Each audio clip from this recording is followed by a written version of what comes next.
आपल्यामध्ये आज श्री निजसुरे सर सुद्धा उपस्थित आहेत.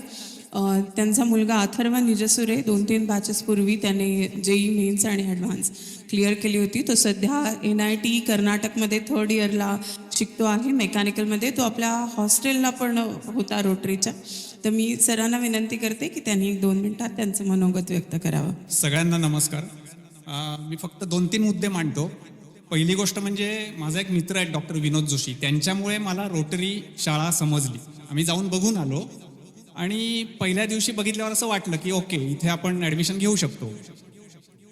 ॲडमिशन घेतल्यानंतर आम्ही त्यांच्या सिस्टीमवर, त्यांच्या प्रोसेसेसवर आणि त्यांच्या कार्यपद्धतीवर विश्वास ठेवला आणि त्यांनी जे जे सांगितलं ते त्यांनी केलं. अथर्व हॉस्टेलला राहत होता, 10वीपर्यंत AJ स्कूलला होता आणि नंतर हॉस्टेलला गेल्यामुळे काही ॲडजस्टमेंट्स कराव्या लागल्या.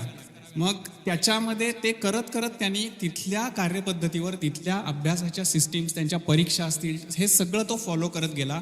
त्या व्यतिरिक्त त्यांनी काहीही रेफर केलं नव्हतं, हे मी अगदी तुम्हाला खात्रीने सांगतो. आणि त्याचं यश म्हणजे 10वीला, कोविडच्या वर्षामध्ये तो 10वीला होता, त्यामुळे माहिती नव्हतं पुढे काय करायचं. मग तो आधी म्हणे त्याची आई काय किंवा मी काय, आम्ही ॲग्रिकल्चर, फार्मिंग, एन्व्हायरमेंट ह्या क्षेत्रात आहोत.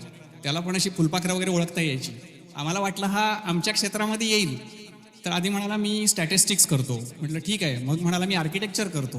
मग आम्ही फक्त त्यावेळी ऑनलाईन गोष्टी होत्या ना, तर आमच्या काही परिचित मंडळींशी जोडून देत होतो. मला ह्याच्यातनं सांगायचं आहे काय, मी थोडक्यात सांगतो, तुमच्या मुलाची किंवा मुलीची आवड ओळखा. आणि मग तो आई वडील बायोलॉजीवाले की ज्यांना मॅथ्स येत नाही आणि हा मुलगा म्हणतो मी जेही करतो, तर त्याला एवढंच विचारलं की ह्यातलं काहीही मला किंवा तुझ्या आईला कळत नाही, तुझं तू बघशील ना. ह्या शब्दामध्ये तुझं तू बघशील ना, तुझ्या अभ्यासाची पद्धत पण मला कळणार नाही. तो म्हणाला काही काळजी करू नका.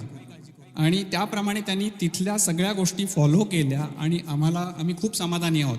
शेवटी काय मिळालं नाही याच्यापेक्षा काय मिळालं आणि ते का मिळालं आणि ते कोणामुळे मिळालं, तर निश्चित रोटरीमुळे मिळालं. धन्यवाद आणि सगळ्यांना शुभेच्छा.